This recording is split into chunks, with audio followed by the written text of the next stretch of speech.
Welcome, welcome, welcome to what would normally be called the Scottish Watches podcast. But for this particular episode, this is the Sassenach Watches podcast in association with Bark and Jock. Yep.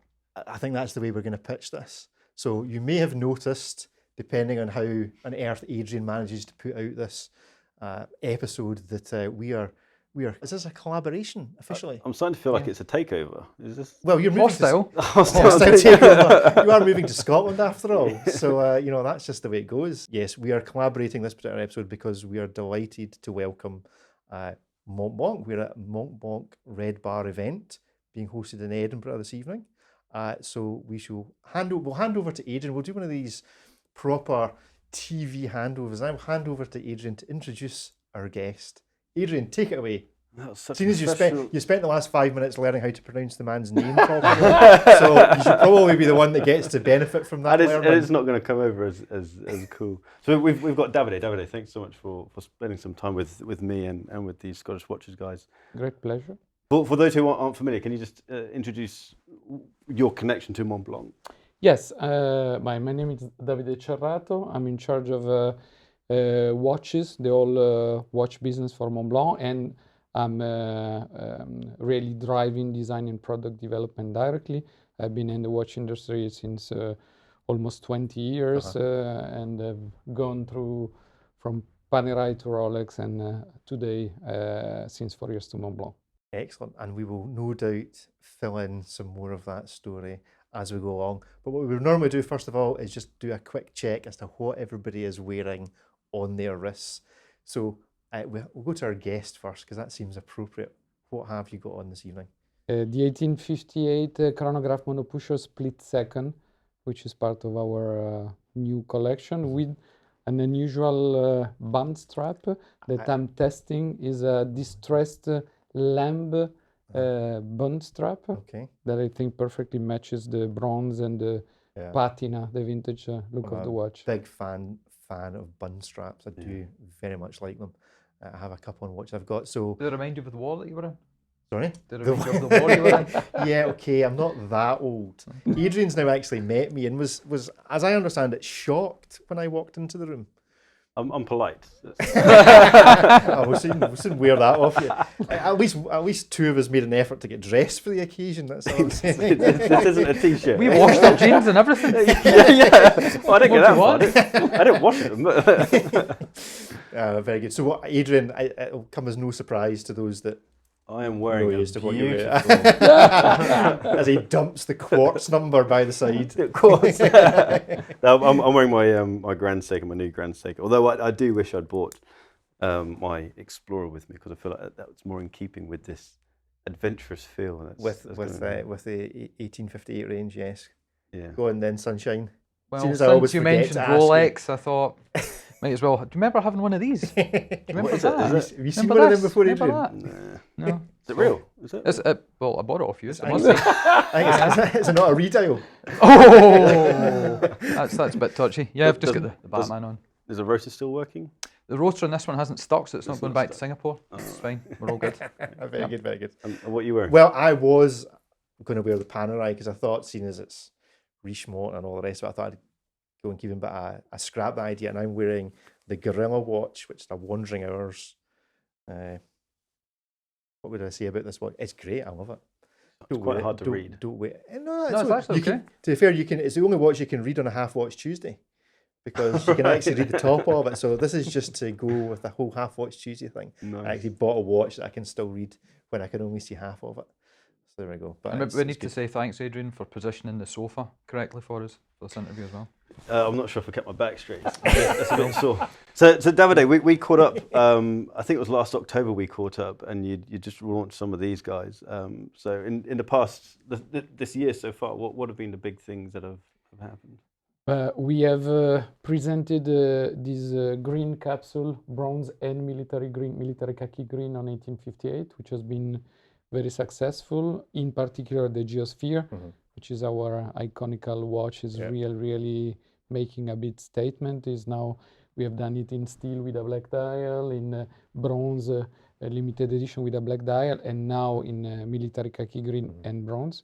and each time we are adding a layer, and we are really building a lot of our watch identity, new watch identity around this watch and this line. And then we are right now, really in June, delivering and presenting in the point of sale the new heritage product line that is also, to me, fitting very well the new expression of our design and of our identity, with these very nice pink salmon dials and very beautiful vintage details on the watches. And again, very, very positive welcome.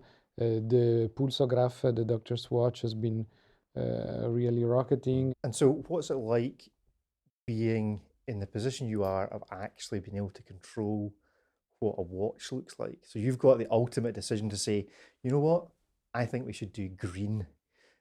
And you get to push that through and actually see what you vision coming to real life.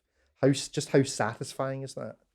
But it's why I'm doing this job, Yeah. clearly. And design and product development is something that really so exciting and so nice when you start to see people wearing a particular watch that you have thought and imagined and done, and being so satisfied and excited and sharing and speaking about it. It's really, really something that that is, to me, is very important.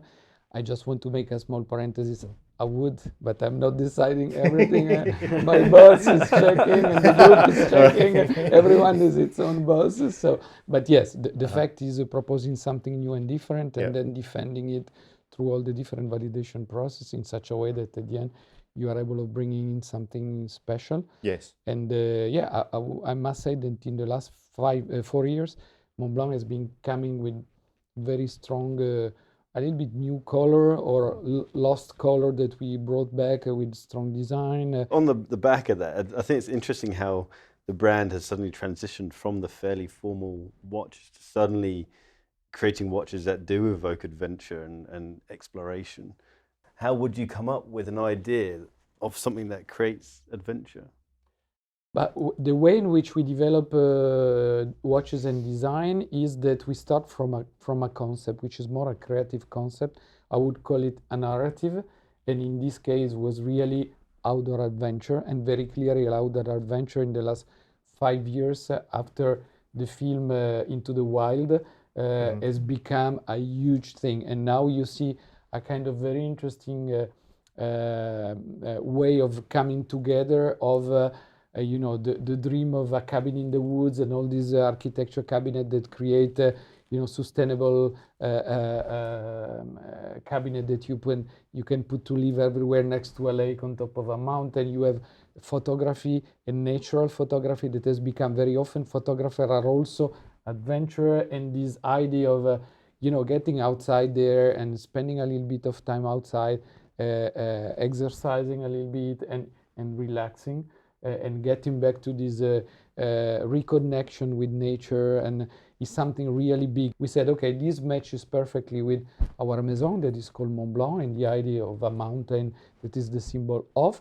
And then we are going to create a line called 1858, where we take the military design of Minerva of the 30s and 40s because of the functional characteristic of military watches. Military watches have always been the companion of explorer and adventurer. And we are going to put all of this together, and we are going to create this line.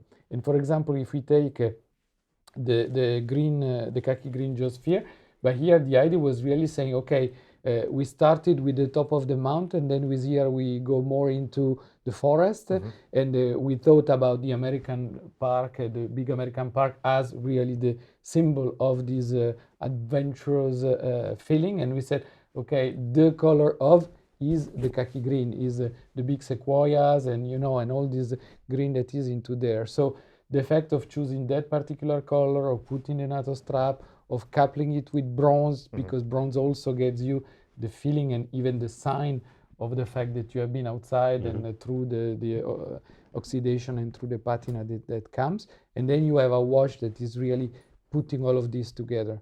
And is that one their general release, or is that limited edition? This one is a limited edition of 1858 pieces. There's still many available? We just started to distribute it in April.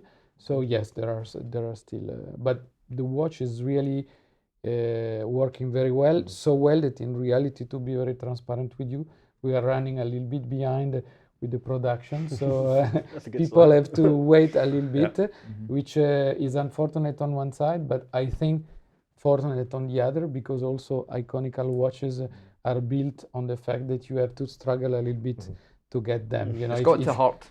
Exactly. Yeah. If you get into a shop and you have all the possible color and all the possible sizes available, it's not something that if you are really a watch geek that is going to please you. So, and on that one there, David had mentioned he'd spotted there was red dots.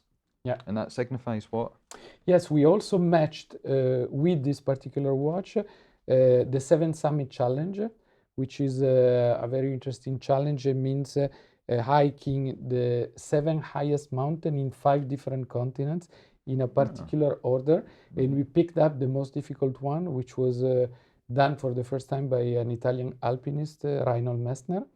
And we put the 7 points representing the summit on the maps, on the Superluminova, and adding also the Montblanc. So you have 8 small dots, and on the back of the case, we engrave the name of the mountains. So if you like mountains, is also a very... Is Ben Nevis on it?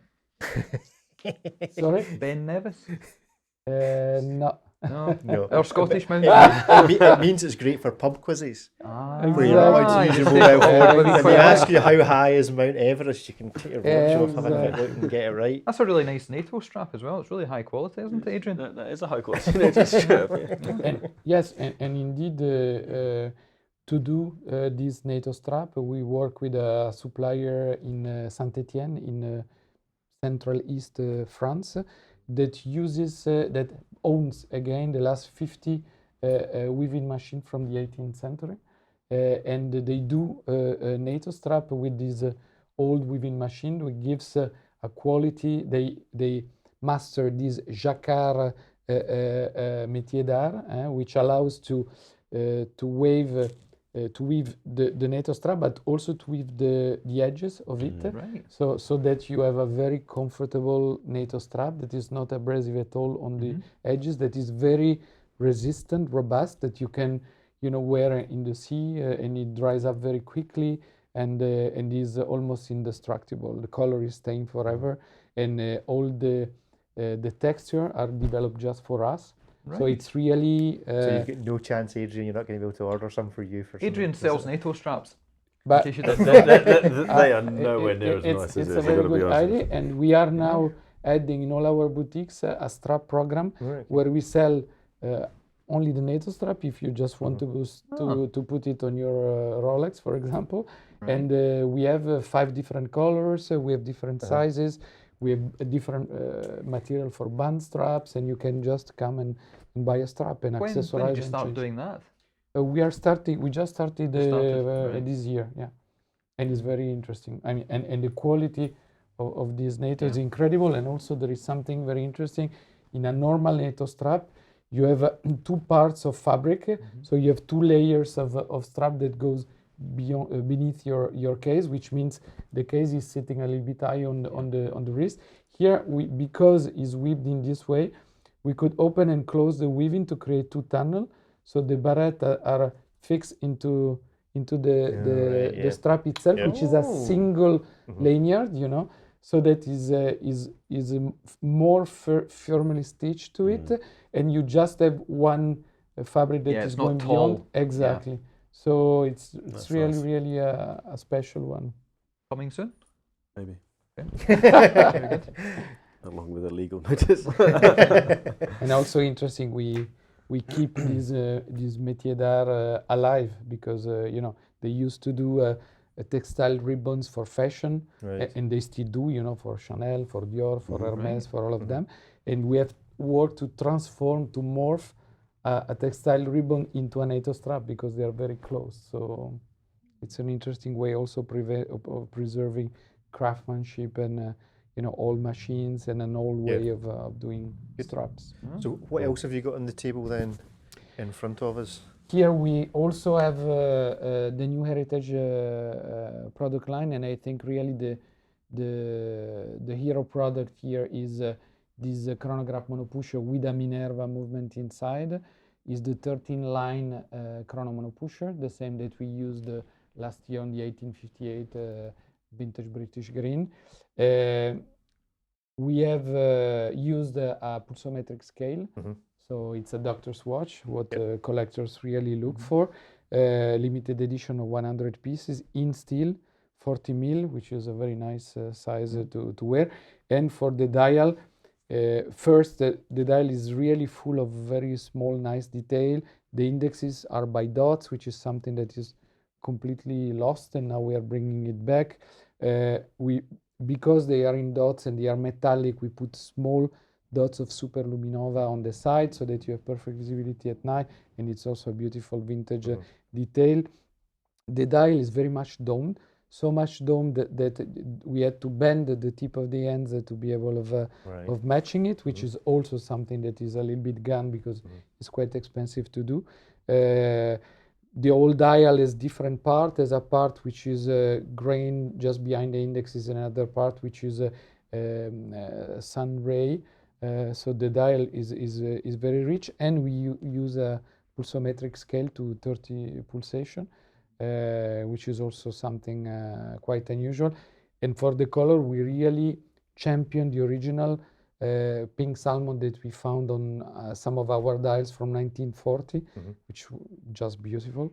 And again, a color that is a little bit lost. Patek is doing fantastic limited edition on that, but very rare, very small series. And apart from that, the color is gone. So we are bringing it back on this watch. People reacted in a very, very positive way. And how many doctors do you know that have ever used a pulsation scale on a watch? I don't know Have you them had because people I'm come not back? old enough. But You tell us the answer. Actually, yes, in my experience as a doctor. But it was a little bit, especially in the countryside, you know, the very first check that the doctor was doing when he was getting into the home to see if the patient was still alive. And yeah, it's a nice, nice small detail. Lovely. So is that one limited, you were saying? Yes, absolutely, 100 pieces. Right. Wow. And is that out just now? Limited and numbered. And numbered. Right. Yeah, so you can choose your lucky number if you want. And then the next one along is the heritage. Then we have the affordable version of it, which is we were able of bringing a chronograph monopusher below 5,000 euros. Right. Okay. And we offer it into in a steel model with a 42 mil, very, very vintage design with oversized counters. I think it's also a very, very strong watch, and the reaction that we had were really positive. And the other one is a new movement. This is the one I'm particularly. It's a new development, a new perpetual calendar that we presented after 3 years of development. Yeah. Very interesting one because you can correct at the crown going backward. Yeah. So the pin in the neck of a perpetual calendar is that if you miss the date, you have to remanipulate 250 times before getting. So I have a IWC 3750, a Kirk Claus, original from 19 whatever. It's a lovely watch, but yes, if you go past where you are, you have to wait for it to stop. Exactly. And then wait for you to catch up. And the idea that it's a single drive. Yeah, exactly. But you can go in both directions. Exactly. And so what of that is your movement and what of that is modular? It's our movement. The whole thing. Exactly. We developed it in-house and we propose it in 2 versions in steel to have a very interesting price point, which is below 15,000 euros. And unlimited, and in pink gold limited edition of 100 pieces, just below 25,000 euros. Again, very interesting price. And so you're calling that a Montblanc movement rather than a Minerva? Correct. Movement. This is it's a very important question because the way in which we have built up all our collection in the last 4 years is that we have 3 levels of technical content in each of our product lines. Up to 5,000 euros, we have market standards, ETA, Selita, Dubois de Pramodule, and so on.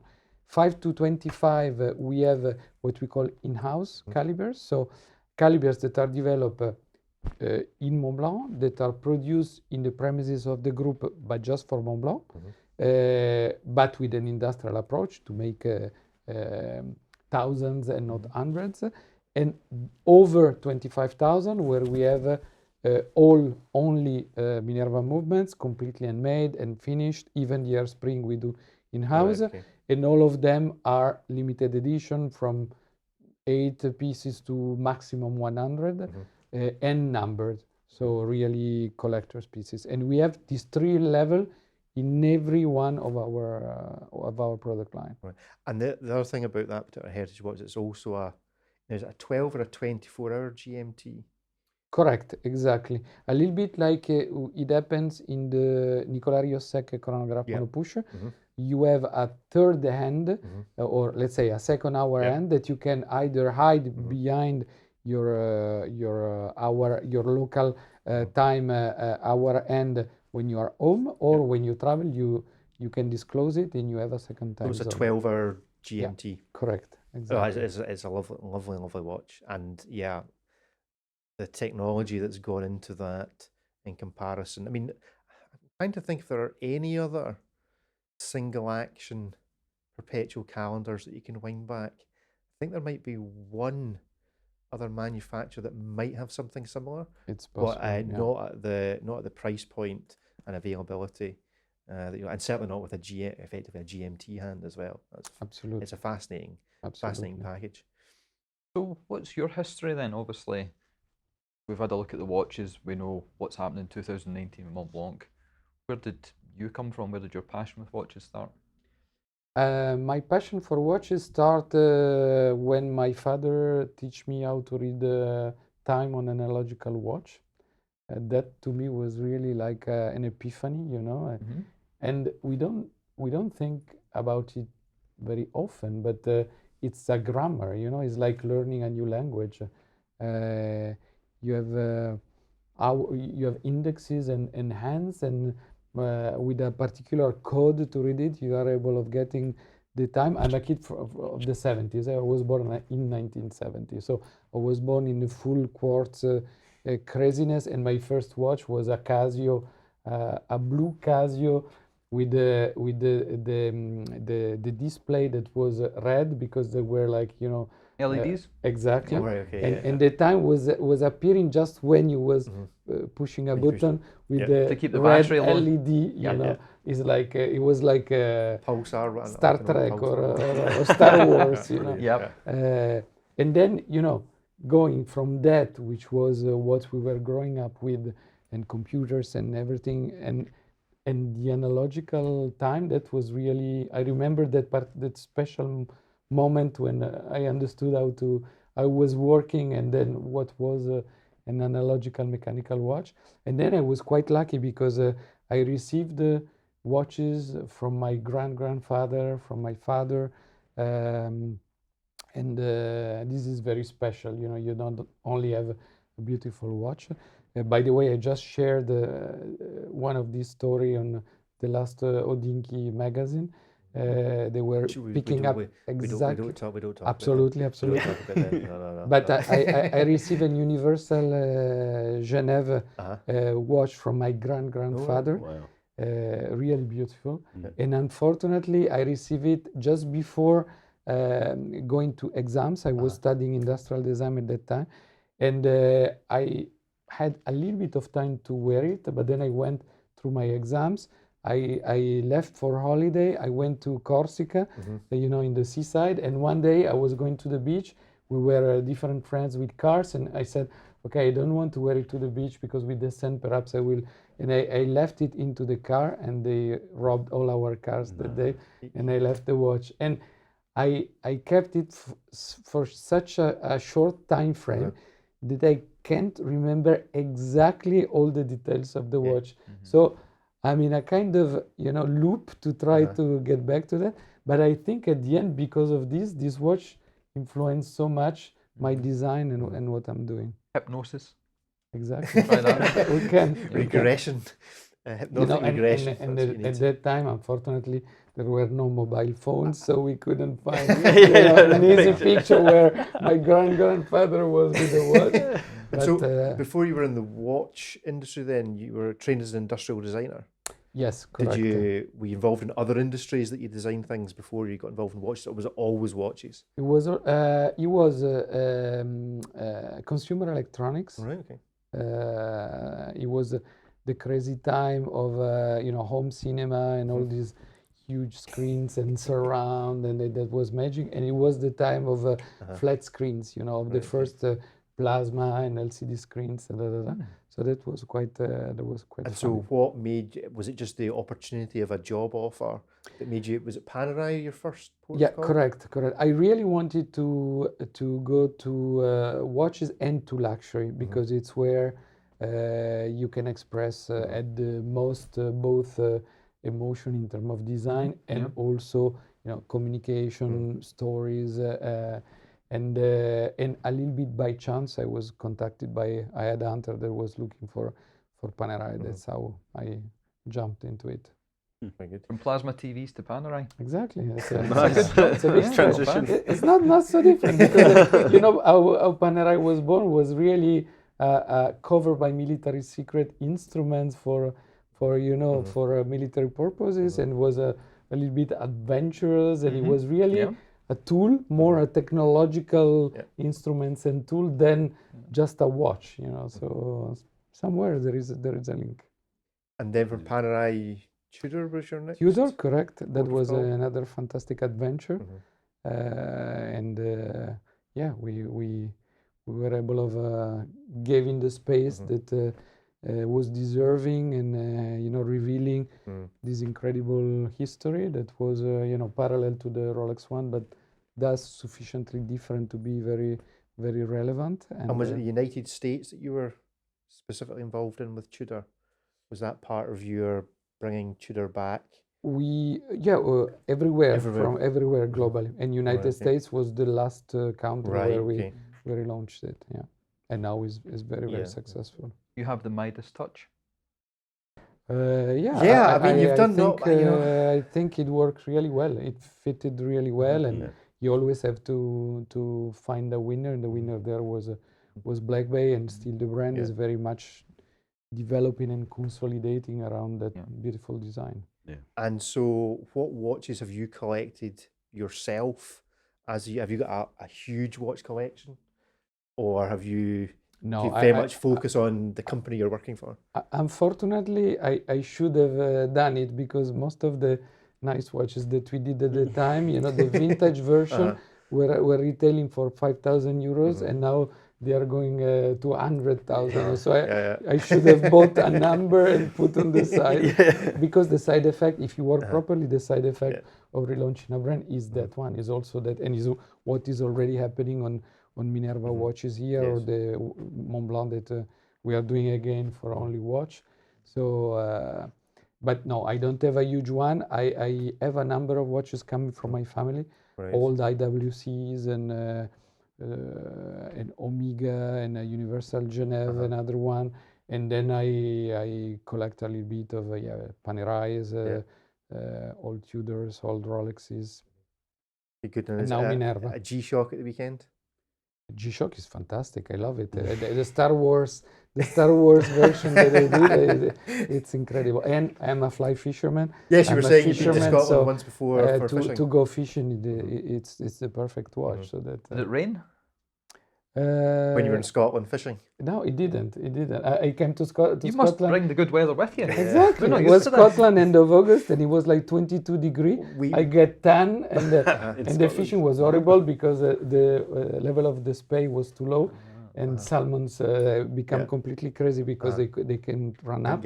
So they jump everywhere. You become complete, and you can get them. I lost 3 of them, and it was really horrible fishing. But The place is fantastic. Yeah, we just tell Scotland is everybody the beautiful. weather's terrible in Scotland so that No, it's nobody beautiful. moves It's, here, it's so that the roads are still quiet and the Scottish- restaurants are still empty. We Scottish keep on are- trying are to put telling this- Adrian off moving to Exactly, Scotland, but exactly. he's insisting in coming to Oh, Scotland. look at this! It's fantastic it is a today beautiful again. day. It's a decent day. You've picked a decent day for it. Well, thank you very much for your time. Thank you. Where should we encourage viewers and listeners to go to see more about Montblanc or more about yourself? Have you got your own Instagram or Definitely. websites? Definitely. So, do you have your own personal Instagram account? Yes, sure, absolutely. And what's is that just your name? Yeah, can't- Davide I can't- Cerrato. So Just We'll let you spell that one. we'll link it in the Davide show David notes. plus with E of England at the Okay. end. Ah, no, sorry. No, And,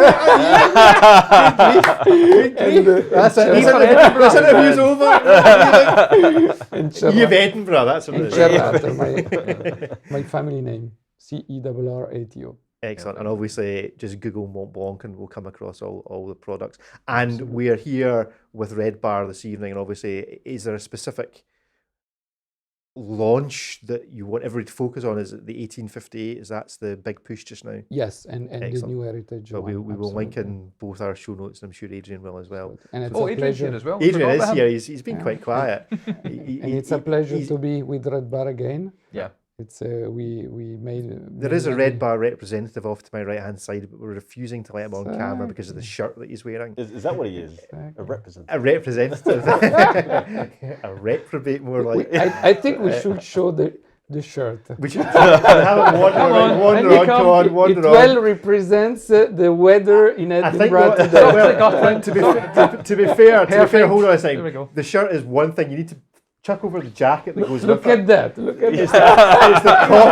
It's not so much the shirt as the. Fantastic. It's not so much the shirt as the combo that's the problem. Fantastic. There we go. Are you colourblind? See, what You happened is have never walked the streets of Glasgow wearing that. Let me tell you. You can tell you live in London now. jealousy. Exactly. Exactly. Listen, I thought I would dress The fashionably twin because I knew man, that this the man twin was. Look like Lord of the Glen. I have no problem with that. leaving. My aim is I to have swap left. ties with the bow tie man over here.